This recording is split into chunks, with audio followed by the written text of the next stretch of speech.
Alright gentlemen, what's going on? It's your boy here, freaking Ranger, Zach.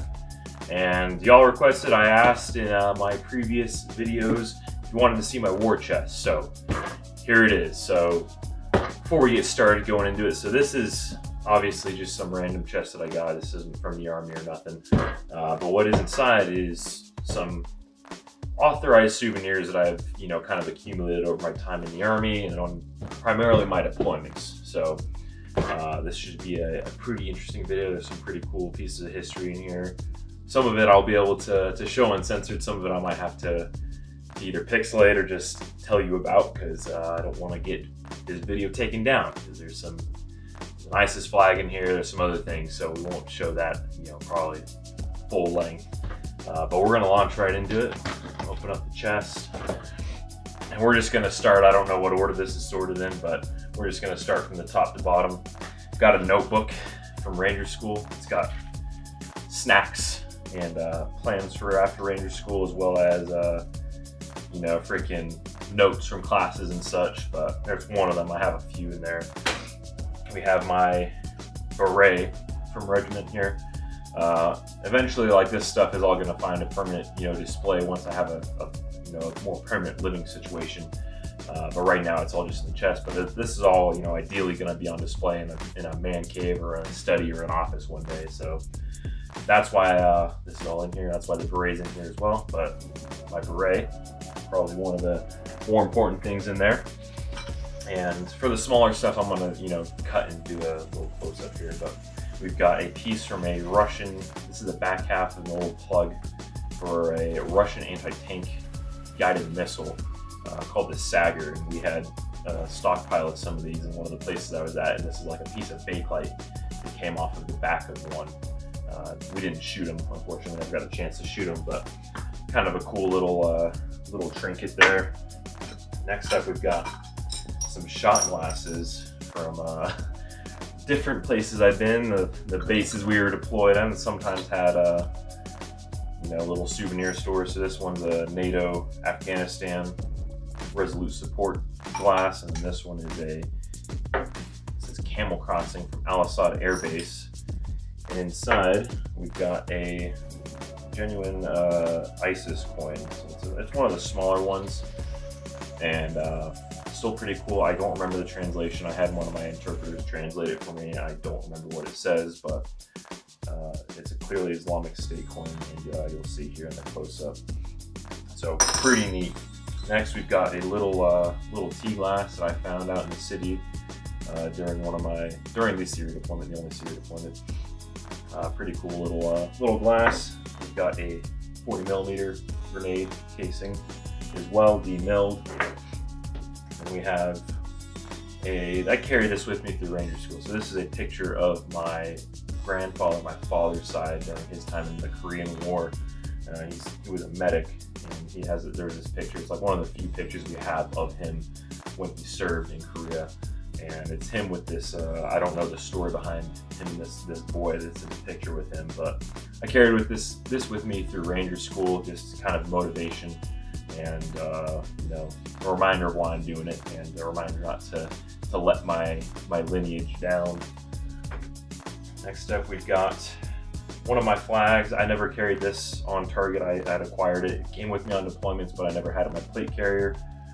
And then this one is not folded up properly, but this one I did carry. This one was in my plate carrier. It's a little thinner. It's a little heavier, or lighter rather, than the full-size cloth ones.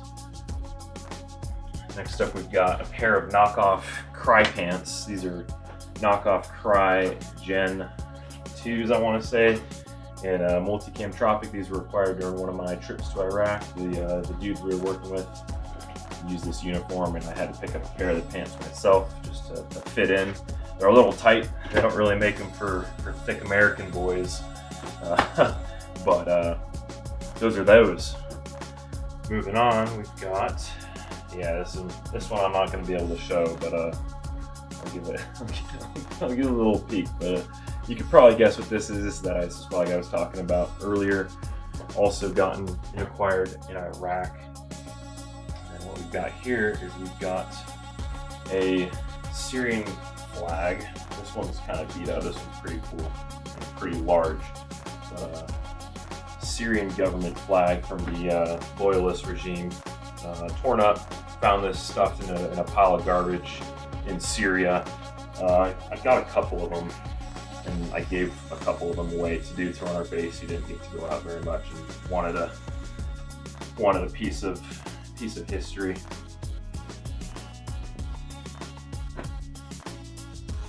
All right, moving on.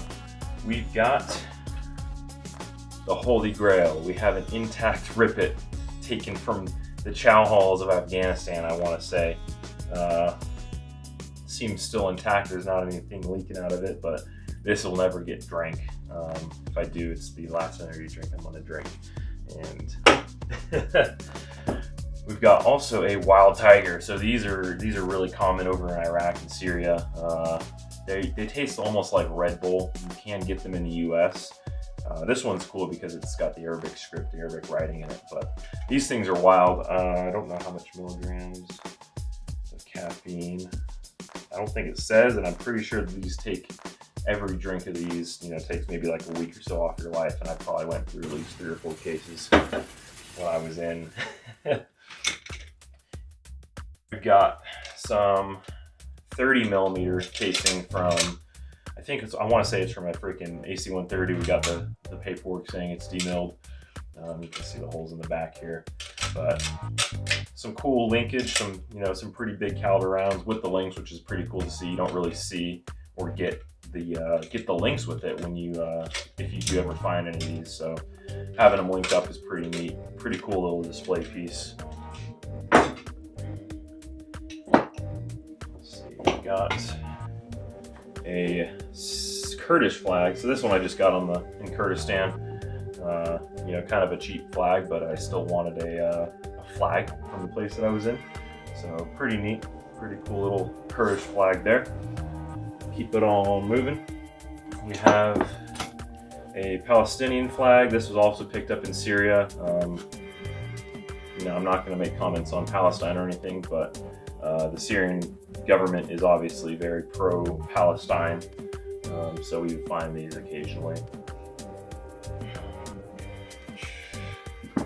We've got my patrol cap from Regiment. This is my the one we wear in our field uniform. So sewn on Ranger tab, rank, pretty basic. This one's not too salty. We didn't ever wear patrol caps really out in the field a whole lot. It was either no hat or you're wearing your helmet because it's dark. Moving on, we have my Ranger School patrol cap. Now this is significantly more salty than my actual patrol cap that I wore. So you've got the drive-on tab. You've got my Ranger scroll sewn on in the middle, so to remind me of why the hell I'm putting myself through sleep deprivation and starvation. And then you got your cat eye sewn on the back, and then Bad Boys and I think everyone else likes to write little motivational slogans underneath their PC. But this thing is very, very crusty, and we'll never wear it again, but it's cool to look at. Next up, more hats. This is one of my war hats. This is from Marauder Threadworks. I wore this a decent amount after Syria. I think I brought it to my 2019 deployment, both my 2020 deployments, and I want to say that I wore it in 2021 as well when I was in Iraq, but it's kind of salty, pretty cool little design.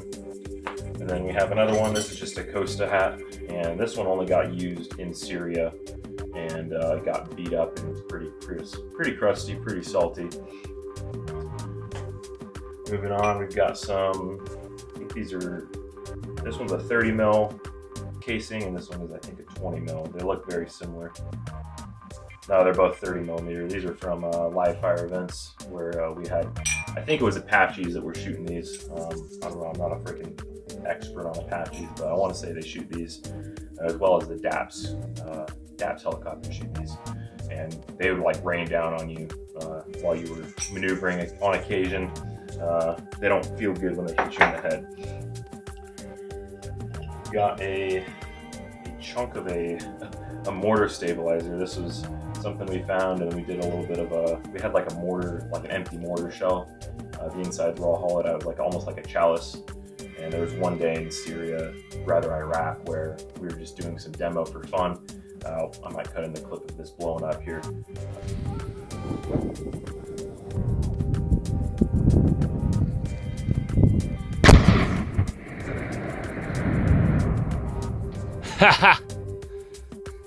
Yeah. But I packed this full of C4 and blew it up, and then I found the fins after, which pretty neat if you ask me. Moving on, we've got some freaking police caps. I don't know the exact backstory on that one. This is a Jeep beanie that I got in the USO on the way to my first 2020 deployment. Didn't ever really wear it. Don't know really why it's in there. We've got some KIA wristbands. I'll usually buy 2 and I'll keep one in like nice condition. So my buddy Devin Kuhn, who was in 275, killed in training. And then I have one for, that's another Kuhn one. I have one for Staff Sergeant Dalkey. He was my airborne ranger in the sky in RASP. And then I went to his company actually after RASP. So I picked one of these up at the S6 and wore it for the duration of my private career. And then I have my basic training watch that lasted through, I think, my first deployment. And then I upgraded to the G-Shock, which I wore, I think, through my 3rd or 4th deployment. And then I switched over to a Garmin Phoenix. Got a scarf, a headscarf from Syria. I don't know the exact name of these, but you'd see both genders wearing these. Dudes wear them like as a shemagh style thing. It might be called a shemagh. It's just a little bit different in cut and weight. And yeah, this one's pretty neat. Moving on, got a doorknob from my RASP breaching class during the breaching week. You know, you blow up a lot of doors, and I was like, I can't take any explosives with me, obviously. But we have a piece from that range where there's probably some kind of freaking strip charge that did this. But kind of neat little thing here. We've got more Ranger School notebooks, writing the reins. I had a bunch. I took a bunch with me to Ranger School. They all filled up pretty quick.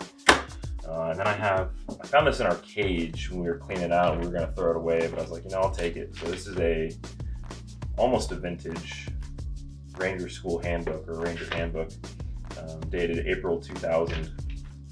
So this is outdated significantly. The newer ones are a little better, but I was like, I'll take it. I'll take a Ranger handbook. Looks pretty neat. We've got I want to say this is a 155 shell. Found it in Iraq, brought it back. It's freaking demilled, got a dent in it, but someone was using it as an ashtray outside one of the IDF bunkers, and I was like, yeah, that's coming with me. I'm taking it. So got one of these. Pretty heavy. It's like at least 4 or 5 pounds. We've got. I'll do a zoom in on these, but this is some freaking some stamps, some Syrian stamps that I found in one of the buildings we would do stuff in. Pretty cool.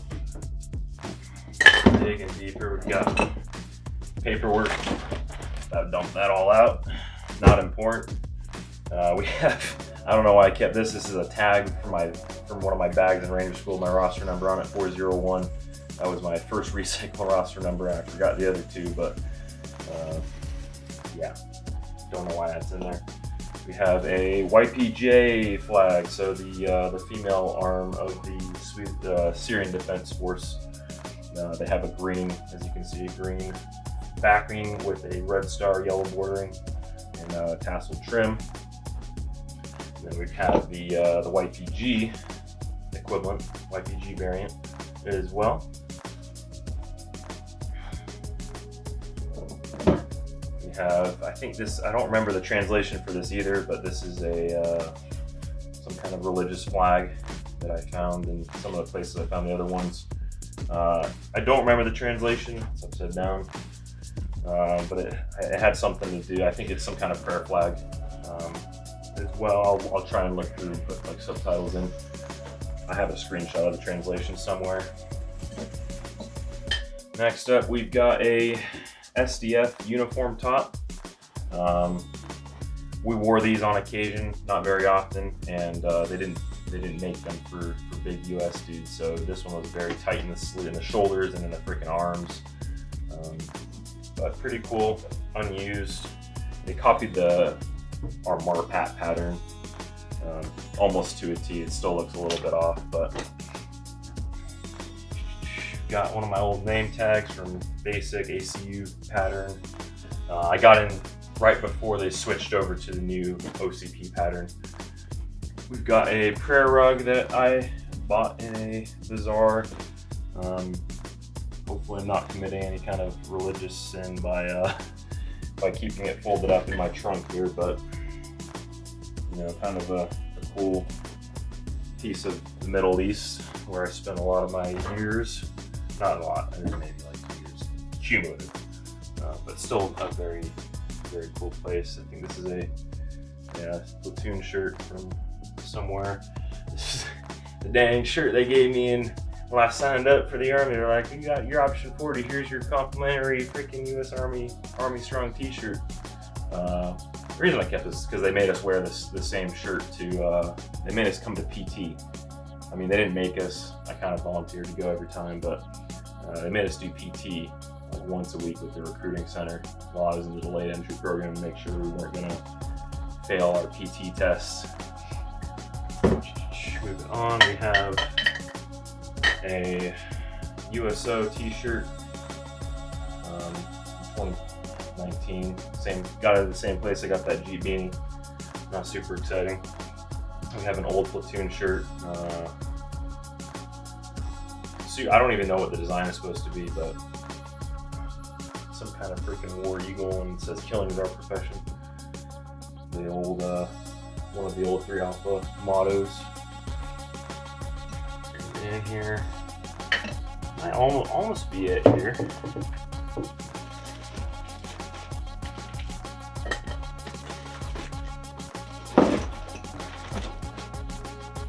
Yeah, this is a holster from Afghanistan. I bought it at one of the little shops at Camp Scorpion because I didn't have like just a regular holster to carry my Glock in around base. I just had my Safariland, and bought this. I didn't ever use it, but threw it in the war chest. We've got letters. I think these are from basic training. Saved a bunch of them. So we got the basic training letter stack, and we've got the Ranger School letter stack. This one's a little bit deeper. We had a Sports Illustrated calendar. I think we all ended up with one of those. I think we found a stash of those. Don't ask. And yeah, just a bunch of letters from Ranger School, a bunch of motivation. Oh, these are gonna be funny. This might also get me in trouble, but I have a couple of big old propaganda pictures of Mr. Bashar al-Assad, the regime leader in Syria. It was a little sketch getting these because if the SDF saw that I was taking souvenirs of the guy that they want to kill, it would have been a bad time. But I was like, this is a piece of history, you know, like I think this is some kind of election poster. But oh boy, old freaking Bashar al-Assad. What else we got? And then this is probably the last piece we got that I'm going to show. There's not really a whole lot else in here. But this is cool. I got this in my 2020 Afghanistan deployment. And so this flag was flown on one of the reconnaissance flights that we were flying. Trying to see what aircraft it was on. U-28A. I'll look that up. I'll splice a picture in there. But yeah, that's about it. I left out some stuff, some patches from partner units that we were working with, just because we're still working with them. I don't want to identify them or potentially put any other Rangers' lives in danger. And yeah, let me know what your favorite thing is. Kind of an eclectic assortment of goodies here, but you know, all stuff that's got, you know, decent sentimental value and, you know, is a piece of history. Like, that's the cool thing about Ranger Regiment is you're involved in like shit that makes headlines back in the States on an almost constant basis. It's either you or the boys at Bragg, the boys from Coronado out there doing shit. So Like, you know, one day, like the reason I keep all this stuff is like one day when I have kids, hopefully, that I get to show them. It's like, hey, like here's, you know, for my time in Syria. This stuff really doesn't get to see the light of day that much. I'm glad y'all requested me to show this. Hopefully it was cool. I really want to get some wild tigers, so I'm gonna try and find the link that I used in the past to buy them here in the US, and if I find it, it's gonna be in the description down below. But that's it for this video. Hope you enjoyed it. Hope you got some kind of entertainment value from it. Hopefully, you know, you like seeing the crusty ass shit that I dug out of this chest. You know, if you're not subscribed, hit that subscribe button. This is kind of a, you know, different video from what I usually put out, but that's fine. I like mixing it up. So like and subscribe. Freaking hit me up in the comments if you want to ask me any questions. But that does it for tonight. I'll catch y'all later.